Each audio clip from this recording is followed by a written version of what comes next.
Second exercise, journal term of an AP. Journal term को हम N से denote करते हैं। जर्नल टर्म को हम एन से डिनोट करते हैं और एन का फॉर्मूला मैं फर्स्ट एक्सरसाइज में ऑलरेडी लिखा चुका हूं और फिर दोबारा से लिखा देता हूं।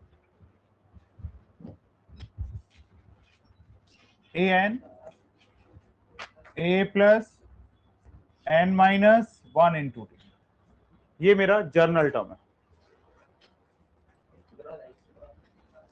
ए n equal to a plus n minus 1 into d. A AP का फर्स्ट टर्म जहां से एपी शुरू होती है, d common difference, consecutive term का डिफरेंस गैप, और एन कौन सा टर्म निकाल। जब कभी भी विच टर्म पूछे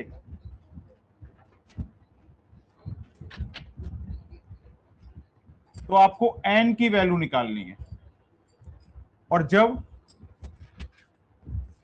nth टर्म की वैल्यू पूछे तो आपको an की वैल्यू निकालनी है। इस चीज का ध्यान रखना। Which term n, nth term an निकालना है। इस चीज को ध्यान रखना, बड़ी कंफ्यूजन होती है। यहां पर फॉर्मूले में टोटल 4 चीजें थी, an, a, n और d। a होता है फर्स्ट टर्म, an होता है nth टर्म, मतलब कौन सा टर्म निकालने की बात कर रहे हैं, कितने टर्म, और d होता है कॉमन डिफरेंस, और an होता है उस टर्म की वैल्यू। ऐसे ही कभी कभी डी भी पूछ लेता है, तो डी का फॉर्मूला होता है a n minus A n minus 1, मतलब next term minus previous term. जब नेक्स्ट में से पीछे वाला माइनस कर दो तो कॉमन डिफरेंस डी मिल जाता है। सेकेंड एक्सरसाइज में ये ही 2 फॉर्मूले, और हाँ एक फॉर्मूला और लगेगा।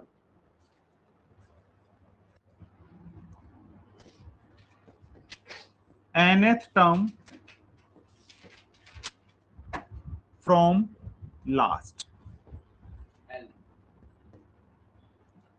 तो फॉर्मूला होता है l minus n minus 1 into t. जब भी आपसे बैक साइड से कोई भी टर्म पूछे, कोई एपी दे रखा है और कह रहा है 10वां टर्म निकाल दो लास्ट से, तो फॉर्मूला क्या बन गया, l minus n minus 1 into t. Starting से ए आता और प्लस आता, लास्ट से एल आएगा और माइनस आएगा। और एक और होता है लास्ट टर्म, हाँ एल होता है a plus n minus 1 into d, ये लास्ट टर्म का फॉर्मूला होता है। समझ गए?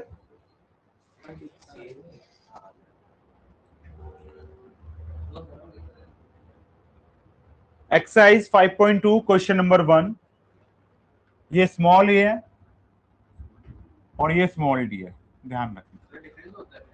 स्मॉल डी का मतलब गैप होता है, कॉमन डिफरेंस होता है स्मॉल डी। बड़ा यूज नहीं होता, जनरली अपने फॉर्मूले में जो यूज किया उसके अकॉर्डिंग बता रहा हूं मैं। अब देखिए पहला पार्ट, ए कितना दे रखा है मुझे 7, डी कितना दे रखा है 3, और एन कितना दे रखा है 8, और मुझसे पूछ क्या रहा है ए एन, और ए एन का formula a plus n minus 1 into d. तो ये 7 plus 8 minus 1 into 3, 7 plus 7 into 3, तो 7 प्लस 21,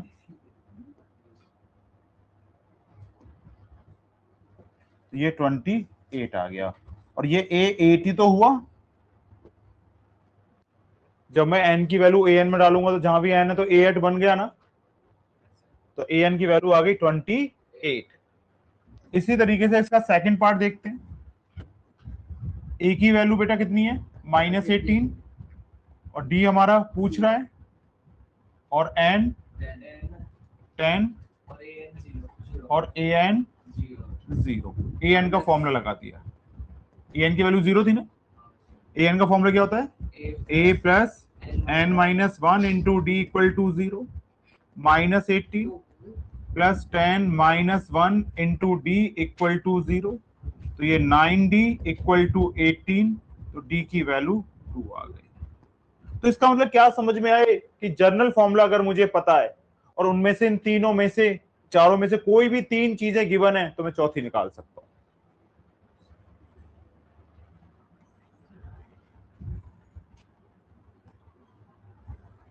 थर्ड पार्ट, ए मिसिंग है इस बार, डी -3, एन 18 और ए एन -5। ए एन का फॉर्मूला क्या होता है, a plus n -1 into d, ये -5, a missing 18 -1 -3, -5 plus a plus 17 और ये -3, -5 equal to a -51, -5 plus 51 equal to a. तो ए की वैल्यू कितनी आ गई, 46 आ गई।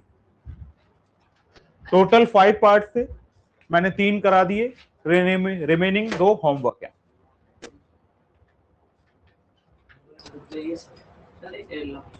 लास्ट लाइन बची है, इंपॉर्टेंट मार्क कर लेना।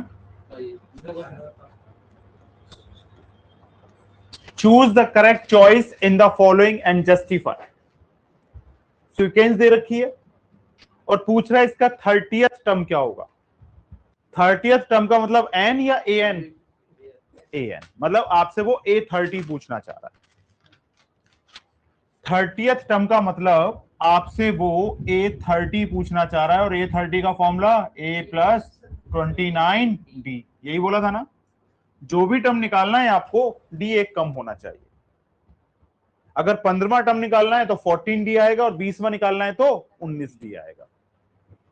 AP दे रखा है मुझे,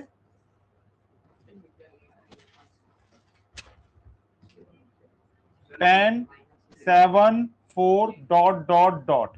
तो ए फर्स्ट टर्म कितना हो गया 10, जहां से एपी शुरू होती है उसको ए बोलते हैं। अगले वाले नंबर में से पीछे वाला नंबर माइनस कर दो तो डी आ जाता है। तो डी कितना आया, 7 - 10 -3। हमसे पूछा क्या है, A30, ए प्लस 29D, 10 प्लस 29 -3, 10 माइनस 87 -77, ये लीजिए।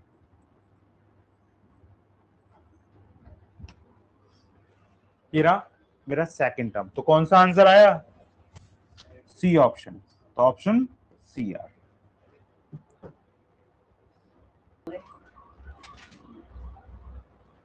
11th टर्म होमवर्क मार्क कीजिए। 11th टर्म फाइंड आउट करना है, मतलब A11। जब एपी दे रखा हो तो मुझे दो चीजें बड़ी आसानी से मिल जाती हैं, first term and common difference. A पहला टर्म जहां से एपी शुरू हुआ और नेक्स्ट टर्म में से प्रीवियस टर्म माइनस कर दो तो मुझे कॉमन डिफरेंस भी मिल जाता है। अब यहां पे देखना जरा, ए कितना हो गया -3, डी कितना हो गया -12 माइनस -3, -12 प्लस 3 -1 प्लस 6/2, तो ये 5/2।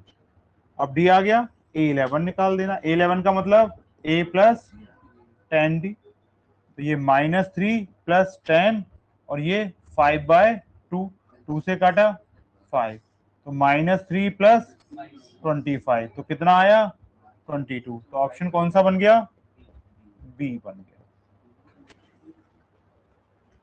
तो ये देखोगे ये चैप्टर बड़ा बेसिक चैप्टर है, बड़ा आसान चैप्टर है। क्वेश्चन नंबर थर्ड भी मोस्ट इंपॉर्टेंट है और थर्ड एक चीज सिखाएगा वो आपको। एपी में से बीच में से कहीं से भी टर्म्स मिस कर देगा वो और कहेगा पूरे टर्म्स लिख दो। जैसे क्वेश्चन नंबर 2, ये मेरा कौन सा टर्म था, A1, ये A2, A3, A4 in the following AP बोल रहा है ना। तो A1 मिसिंग है ना, कोई बात नहीं। A2 कितना है और A3, चलो तो A4, A2 का मतलब A प्लस डी, और A4 का मतलब A plus 3D equal to 3 और ये इक्वेशन 2।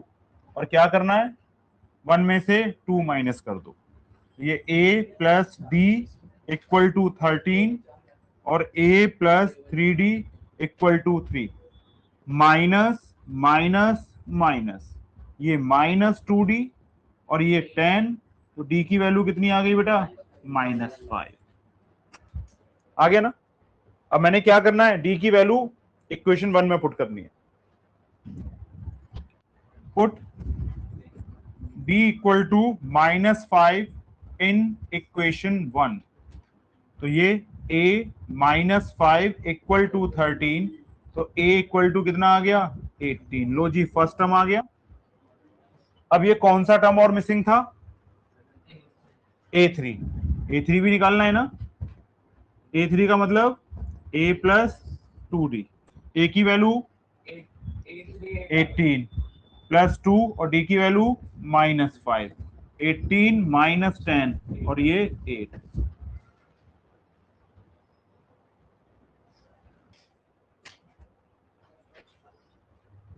अब देखिए थर्ड वाला, A1 कितना है, 5। देख लो, ये A1, ये A2, ये A3 और ये A4।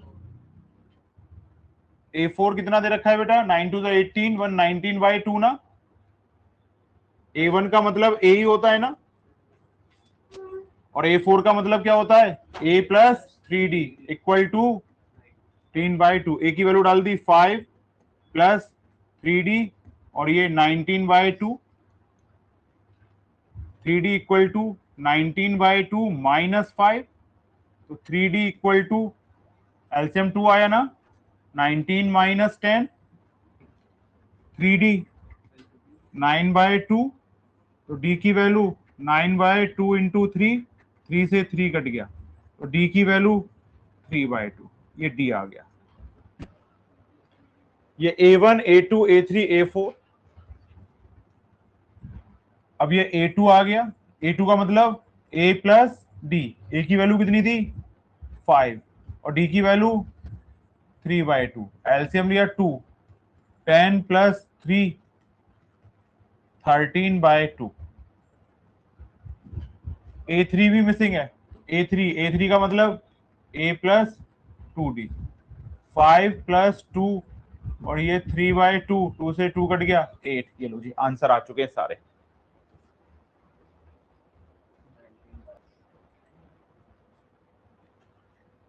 इसमें देखना, इसको क्या बोलोगे आप, A1, A2, A3, A4, A5, A6। अब A2 कितना दे रखा है हमें, 38 और A6 कितना दे रखा है, -22। तो ये हो गया A plus D equal to 38 और इक्वेशन 1। और ये क्या हो गया बेटा, A प्लस 5D -22। इनको मैंने A1, A2, A3, A4, A5, A6 क्यों लिया, क्यों, क्योंकि ये एपी के कॉन्जिक्यूटिव टर्म्स हैं। एपी जहां से शुरू होती है वो A1, फिर दूसरा टर्म A2, A3, A4 ऐसे लिखा जाता है। तो यहाँ पे दो टर्म दे रखे थे और बीच वाले उन्होंने मिसिंग कर दिए थे। जो जो दे रखे थे, जिस नंबर पे आ रहे थे, मैंने उनको टर्म का नाम दे दिया। अब क्या किया मैंने, 2 माइनस 1, ये हो गया A plus 5D equal to -22 और A plus D equal to 38। ये माइनस, ये माइनस, ये माइनस और ये आ गया 4D, दोनों के साइन सेम है, तो 0 -60, तो D की वैल्यू कितनी आ गई, -60/4, तो D की वैल्यू आ गई -15। D आ गया। अब उसके बाद किसी भी इक्वेशन में वैल्यू डाल दो D की, तो put D equal to -15 in equation 1 में पुट कर दिया, तो A -15 और ये 38, तो A इक्वल टू 38 प्लस 15, तो A की वैल्यू हो गई 53। अब A1 आ चुका है, लीजिए A1 आ गया 53, फिर A3 का मतलब क्या होता है बेटा, A प्लस 2D, तो 53 प्लस 2 माइनस 15, तो 53 माइनस 30, तो 23, फिर A4 का मतलब A plus 3D, 53 plus 3 minus 15, तो 53 माइनस 45, 8, फिर A5, A प्लस 4D, तो 53 प्लस 4 ब्रैकेट में माइनस 15, तो 53 minus 60 minus 7।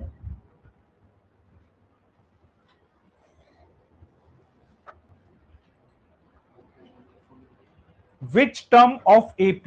Which term of AP is 78? Which term में क्या निकालना पड़ेगा, n या an? n. Which term का मतलब मुझसे n पूछ रहा है।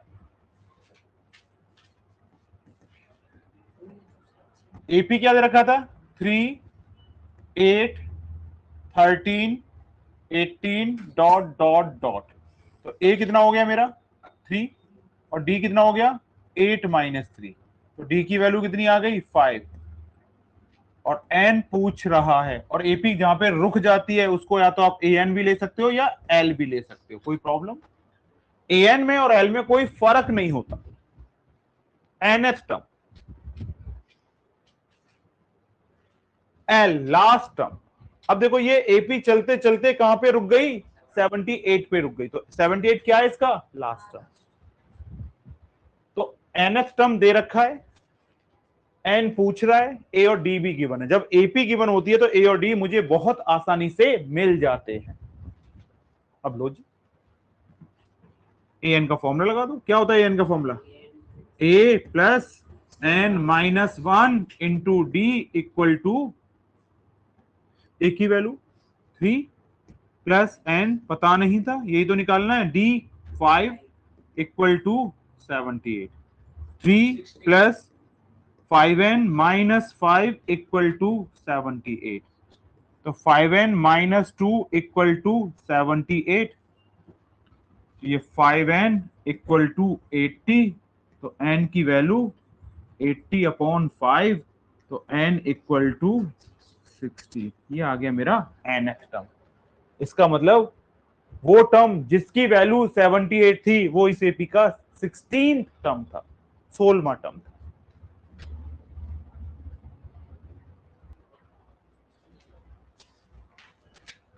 Find the number of terms in each of the following AP. Number of terms का मतलब क्या पूछना चाह रहा है, एन। विच टर्म पूछे या नंबर ऑफ टर्म्स पूछे, बात तो एक ही है ना, एन पूछ रहा है, तो एन पूछ रहा है तो इसको मुझे गिवन क्या क्या होगा, ए होगा गिवन, देखो है, डी भी गिवन होगा, और ए एन भी गिवन होगा। अब ये चलते चलते एपी ने यहां पे रोक दिया, तो इसको आप ए एन भी मान सकते हैं और एल भी मान सकते हैं, और ए एन और एल का सेम फॉर्मूला होता है, ये देखिए, ए कितना आ गया 18, डी कितना आया 15 एंड हाफ माइनस 18, तो 15 to the 30, 31 by 2 minus 18, LCM लिया तो 2, 31 माइनस 36, तो माइनस 5 बाय 2, और ए एन कितना आ गया बेटा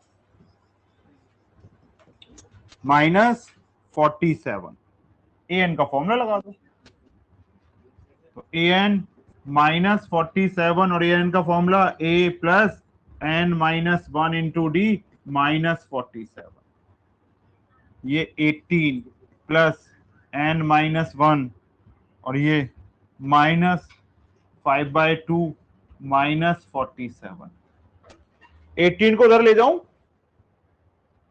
कोई प्रॉब्लम ना हो आप लोगों को, तो ये प्लस 18 उधर जाके कितना हो जाएगा, ये minus 5 by 2 n minus 1 minus 47 minus 18,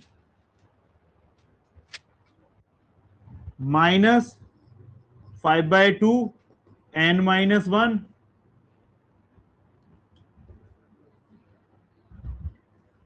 minus, ये लीजिए, माइनस से माइनस कट गया, खुद देखो 2 जाएगा इनटू में और 5 आएगा डिवाइड में। ये n माइनस 1 65 इंटू 2 अपॉन में 5 से कट गया ये 13 टाइम्स, तो n माइनस 1 26, तो n की वैल्यू कितनी आ गई बेटा 27। तो -47 इस एपी का 27वां टर्म होगा। एपी गिवन है, an गिवन है, तो n निकाला जा सकता है an का फॉर्मूला लगा के।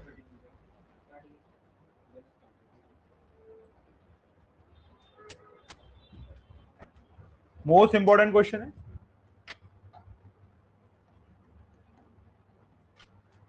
Check whether -150 is a term of AP. AP given है, एपी से जब भी एपी गिवन होगी तो दो चीजों का आइडिया मुझे फटाफट लग जाता है, एक ए का और एक डी का। 11 8 5 2 डॉट डॉट डॉट। तो ए कितना आया बेटा 11 और डी कितना आया, नेक्स्ट टर्म में से पहले वाला टर्म माइनस कर दो।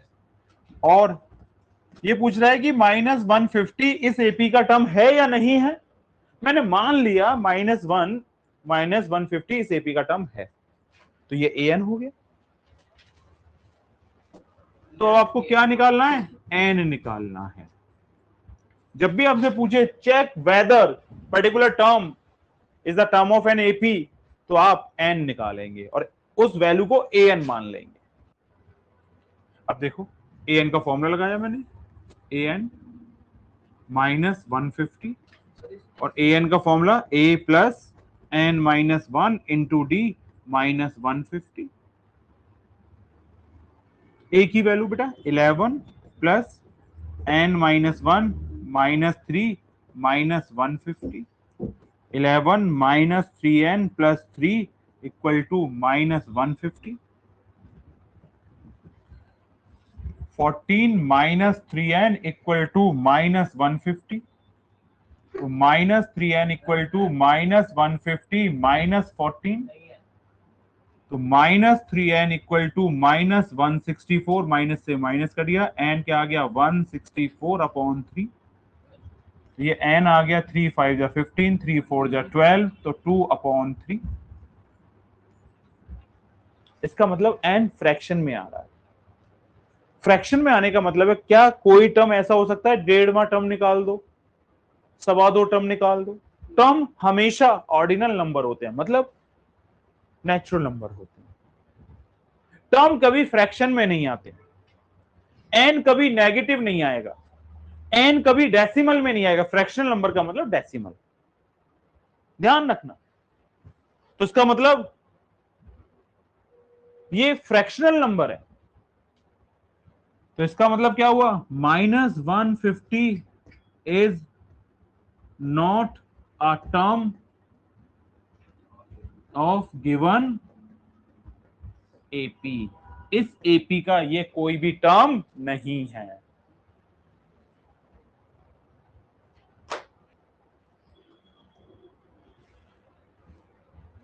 Find the 31st term of an AP whose 11th term is 38 and the 16th term is 73.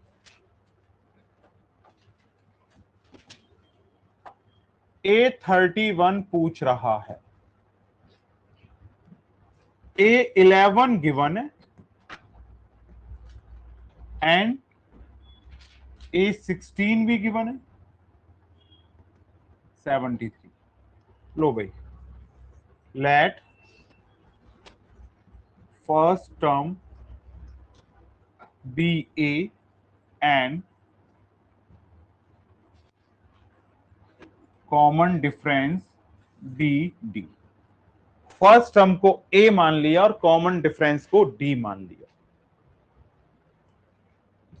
A11 कितना था बेटा मेरा 38 और A11 का मतलब A plus 10D equal to 38। This is equation 1।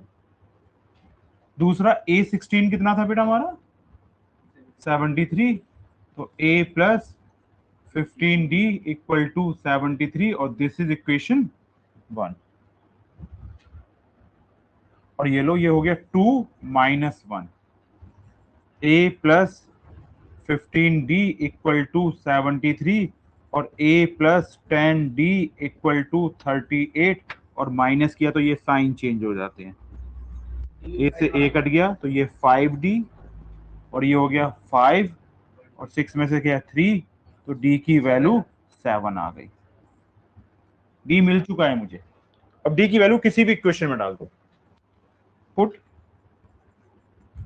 d equal to 7 in equation 1, तो a plus 10 bracket में 7 equal to 38, a plus 7t equal to 38, a equal to 38 minus 7t, a equal to minus 32। मेरे पास first term आ चुका है, मेरे पास common difference आ चुका है, तो मुझे अब क्या और निकालना था, a31। और a31 का मतलब क्या होता है बेटा, a plus 30d minus 32 plus 30 into 7, minus 32 plus 210, तो ये 8 और ये 7, तो a31 का रिजल्ट 178 आया।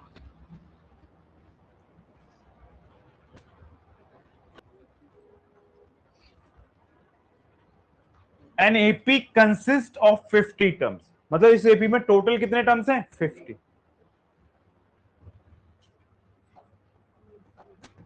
तो एन आ गया 50,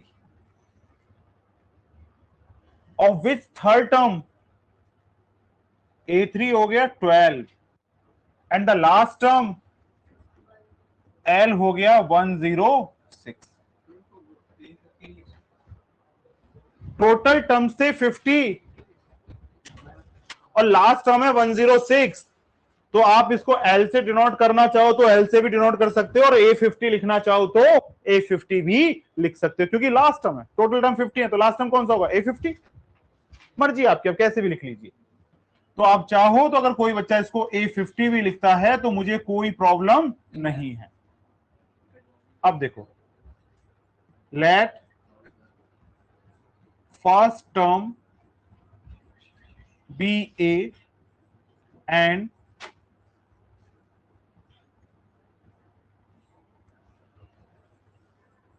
कॉमन डिफरेंस बी डी, तो A3 a plus 2d equal to 12, A50 106 था, तो a प्लस 49d 106, और ये इक्वेशन 2 क्या कर दिया मैंने, 2 माइनस 1, तो पहले इक्वेशन 2 आएगी 106 और फिर इक्वेशन 1 आएगी a plus 2d equal to 12। Minus करने पर साइन चेंज होते हैं, a से a कट गया, 47d इक्वल टू 94, तो d की वैल्यू 94 अपॉन 47 कट के आ गया 2, तो d कितना आ गया बेटा मेरा, 2 आ गया। अब क्या करना है, d की वैल्यू डाल देनी है। Put d equal to 2 in equation 1, d equal to 2 in equation 1, तो ये a plus 2 into 2 equal to 12, तो a प्लस 4 इक्वल टू 12, तो a equal to 8, first term भी आ गया 8, कॉमन डिफरेंस आ गया 2। अब पूछ क्या रहा है, 29 टर्म, a29 पूछ रहा है ना मुझसे, तो a29 का formula a plus 28d, a की वैल्यू कितनी थी 8 प्लस 28 इंटू 2, तो 8 28 टू जा 56, तो 64, तो इस एपी का 29th टर्म की वैल्यू 64 होगी।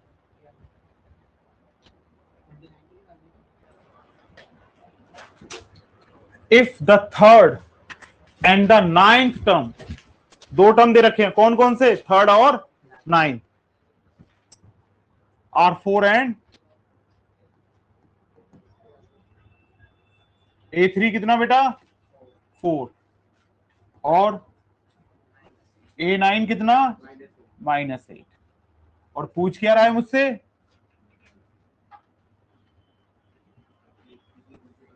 इस एपी का वो कौन सा टर्म है जिसकी वैल्यू 0 होगी। तो इसका मतलब देखा जाए तो एन भी कितना दे रखा है 0 और पूछ क्या रहा है n. Let first term be a and common difference be d. A3 4 तो ये A plus 2D equal to 4 और ये इक्वेशन 1। A9 इक्वल टू -8 तो ये A plus 8D equal to -8 ये इक्वेशन 2। अब क्या करना होता है हमें सेकंड में से फर्स्ट को minus A plus 8D equal to -8 और A plus 2D equal to 4 minus कर दो माइनस माइनस माइनस ये कट गया ये 6D और ये -12 तो D की वैल्यू कितनी आ गई बेटा -12/6 तो D आ गया मेरा -2। अब D की वैल्यू किसमें पुट कर दूं इक्वेशन 1 में put D equal to -2 in equation 1 तो A प्लस 2 -2 इक्वल टू 4 तो A -4 इक्वल टू 4 तो A की वैल्यू कितनी आ गई बेटा 8 आ गई। अब उसने मुझसे क्या पूछा है an 0 कब होगा कौन से टर्म पे an 0 हो जाएगा। तो an का formula a plus n-1 into d equal to 0 तो a की जगह पे 8 डाल दिया n मुझे पता नहीं पूछ रहा है d -2 equal to 0 d -2n plus 2 equal to 0 10 -2n equal to 0 -2n -10 तो n की वैल्यू 5 आ गई। ये लो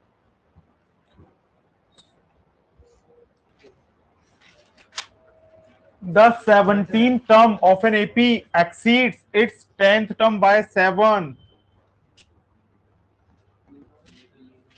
A17 equal to A10 plus 7 ये दे रखा है।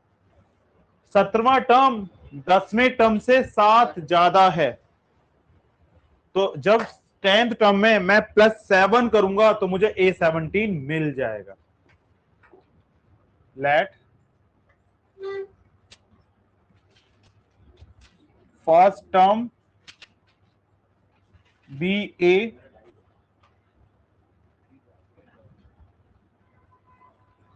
Common difference be D. अब क्वेश्चन दे रखा था A17 equal to A10 plus 7। A17 को हम लिखते हैं A प्लस 16D और A10 को A प्लस 9D और प्लस 7। A से A कट गया 16D minus 9D equal to 7 तो 7D इक्वल टू 7 तो D की वैल्यू 1 आ गई।